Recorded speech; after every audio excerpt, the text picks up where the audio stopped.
Hello everyone, you're watching the gaming world. Hope you're safe and doing well. It's been a long time since we've played something in the investigation genre, so we chose to play Song of Horror. We've played the one-shot demo and episode 1 a while ago, and now we're coming back for the newly released episode 5. Song of Horror is a survival horror adventure developed by Protocol Games and published by Razer Games, in which you investigate the mystery around the disappearance of the writer Sebastian P. And now it all comes together in this final episode: the horrors you witnessed, the answers you needed, the characters that you lost, and those who survived, and the presence now fully unleashed connecting them all. The mental hospital Jeremy Heartwood holds your last chance to get rid of the cursed song. Build a bridge into the past to change the dooming future that awaits you, unraveling the origins of the eldritch entity that won't let you go. Now, let's dive in this thrilling story.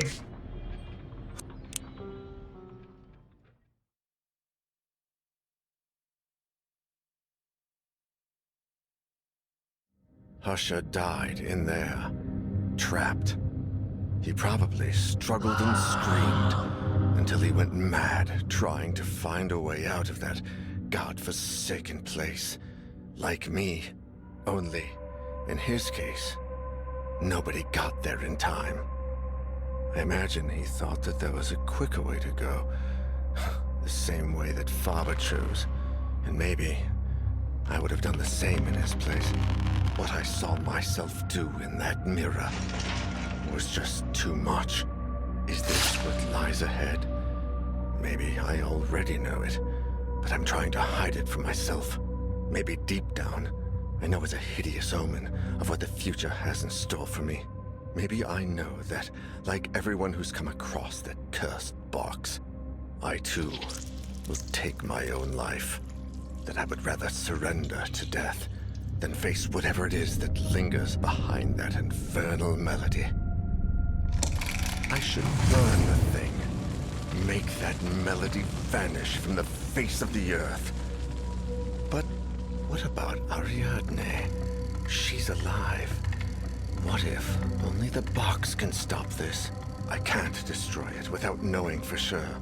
Maybe there's something in Legrand's diary. Oh God, I need to rest and gather my thoughts. I need to sleep. I can only hope the nightmares won't be as horrible as real life.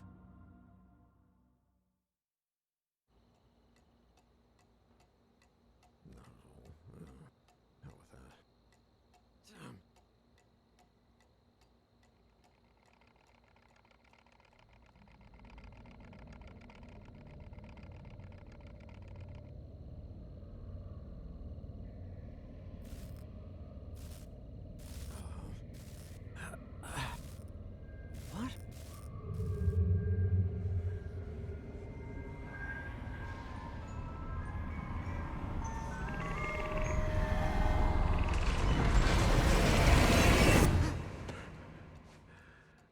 That place, that melody. God, I need to find something. There must be something here.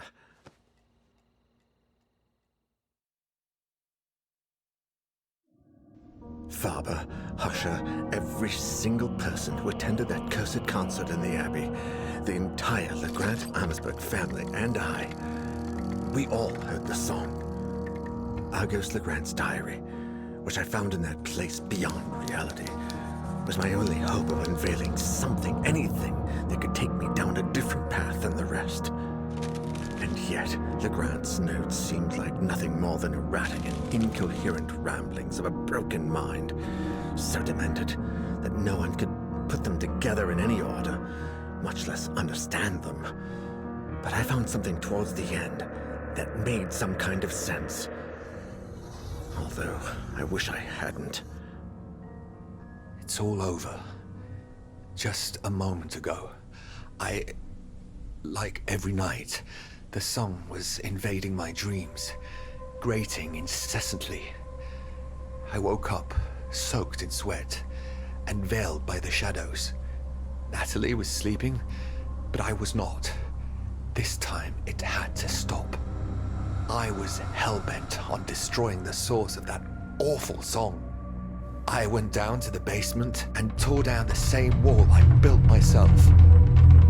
With each blow, I cursed the moment I decided to bring that melody into my home. I couldn't take it any longer. There she was, behind the wall. My wife, huddled in a corner, holding Elaine in her arms. I froze. If Natalie was there, what kind of diabolical creature was sleeping by my side? Monsters. All of them. My beloved Elaine, Natalie. The monsters had locked them away and wanted to take Ariadne. They wanted to take my baby. I grasped the mallet, determined to do whatever it took. I would not allow those fiends to take my daughter, not without a fight. They would rue the day they tried to harm my family. I would kill the monsters and the black figure and find my little girl. I followed them throughout the house.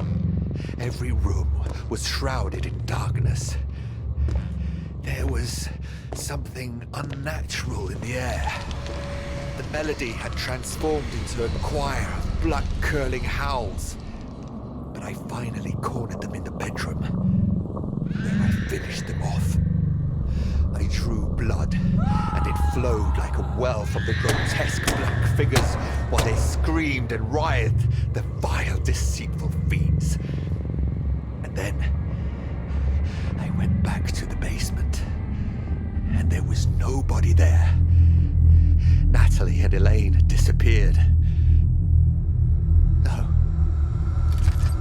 that isn't true. They had not disappeared. They had never been down there.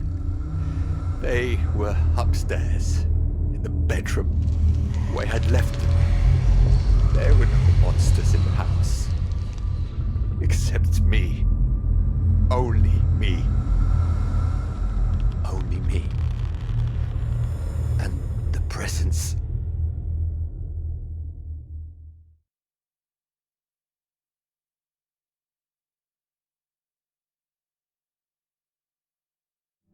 Oh my God. It ends like this? Wait, what is this? Jeremy Heartwood Mental Hospital, 1920. Psychiatric analysis and treatment of patient Ariadne Legrand Amsberg. Dr. Berenice Prestegard. Oh Christ, I can barely stand up. I really need help with this.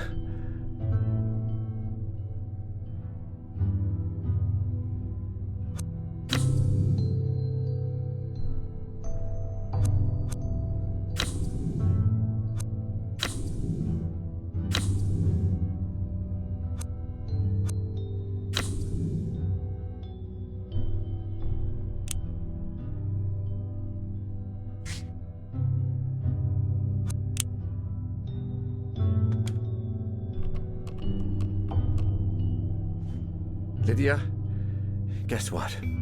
I need your help. I know, I'm very sorry for calling this late, but listen. I found something. It's only a small lead, but it mentions everything, and has the Jeremy Heartwood Hospital stamp on it. Yeah, that's the one. I know it's a bit far, but I think someone there, Dr. Berenice Prestegard, read this diary years ago and looked into this madness way before we ever did. It says 1920. There must be something left of her research. If I'm not mistaken, the hospital was abandoned shortly after World War I. So maybe everything is still there. Her notes, her files, something. No, I think I'm running out of time. I feel bloody exhausted. I can no longer tell the difference between reality and my hallucinations. I need you to look for something, anything, and call me. I know it's a lot to ask, but I don't want to end up like the rest. And something tells me I should visit Ariadne one last time. Yeah, take your cell and call me if you find anything. As soon as I find out what Dr. Prestigard was investigating, I'll drive over to the Grant Ammersburg mansion. Yeah, good luck to you too. And thanks.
Jeremy Heartwood Hospital, an old mental health institution for the rich turned dump. I should take a look at that old power generator. Oh.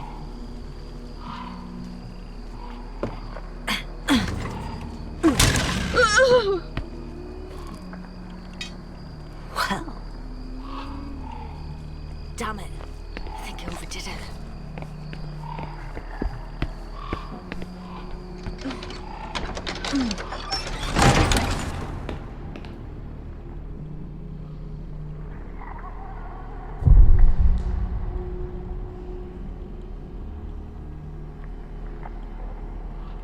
Daniel, you didn't overcome your alcohol addiction to let this kill you. I certainly won't let it happen.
Oh.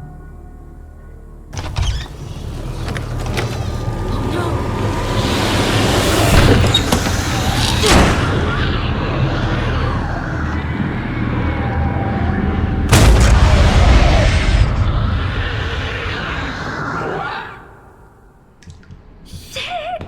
What was that? What's in there?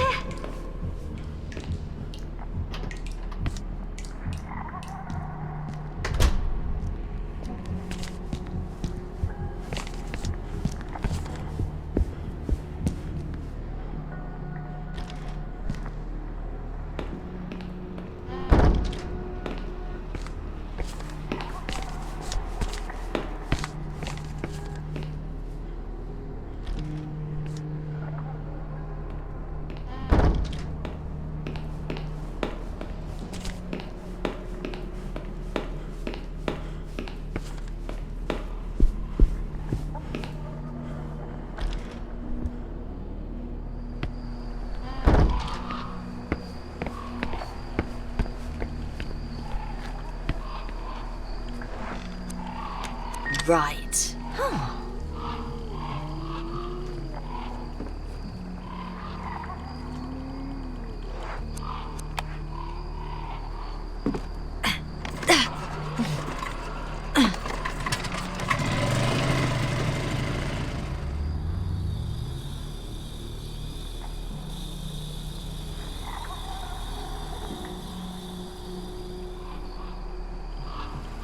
It's a start. Now on to the next.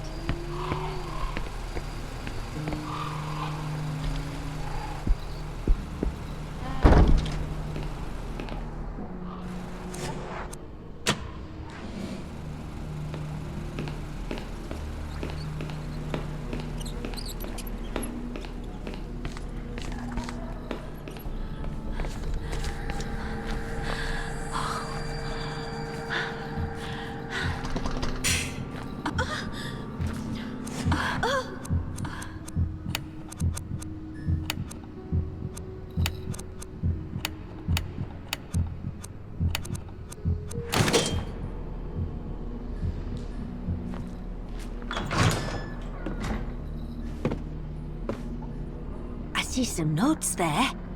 Let's have a look. Ah, Dr. Baroness Prestigard. It's a good start. Today's session with Ariadne was by far the most productive to date. Not because of the conversation we had, for her mind continues to adhere to the usual extravagant patterns, but because today she asked to get her things back, which led me to a surprising discovery. Down in the storage room, I was convinced I would not find any of the belongings taken from her when she was admitted, but there was nothing further from the truth. There was a diary and a music box. After handing the box to Ariadne, I quickly browsed through the diary, which apparently belonged to her father, and that's where it gets interesting. After years of researching paranormal phenomena, Argus Legrand's investigation led him to the Abbey of St. Cecilia, where a cursed concert had supposedly taken place. After spending a considerable amount of money, he got his hands on the only remaining sheet music from the concert and convinced an acclaimed musician to play the music one more time. The new cursed concert would take place on a steamer that would sail down the Rhine a few weeks later, and both Legrand and his assistants would be there to contemplate the true effects of the song. After the concert, the tycoon wrote the following in his diary. "Those ignorant, illiterate fools. I can only laugh at their curse and their stupidity. The only misfortune that damn song has brought is a hole in my bank account.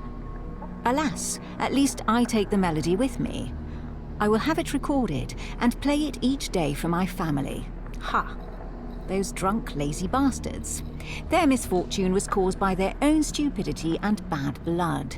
Wanting to put the blame on a song is yet another sample of their total lack of culture." Argus Legrand never knew that the steamer suffered a strange accident just hours after he got off that killed everyone on board.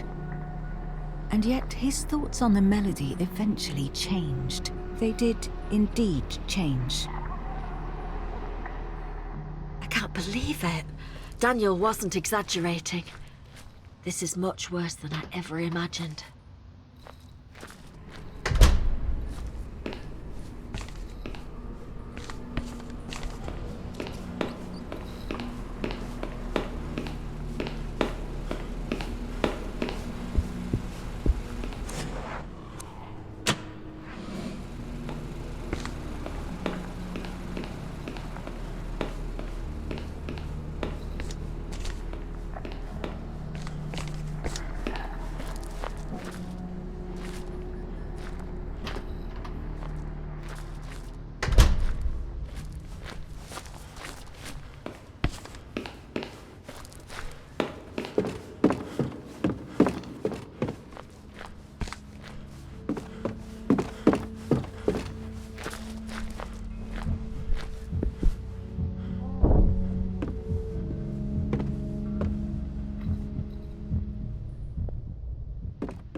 Where the hell did I just play?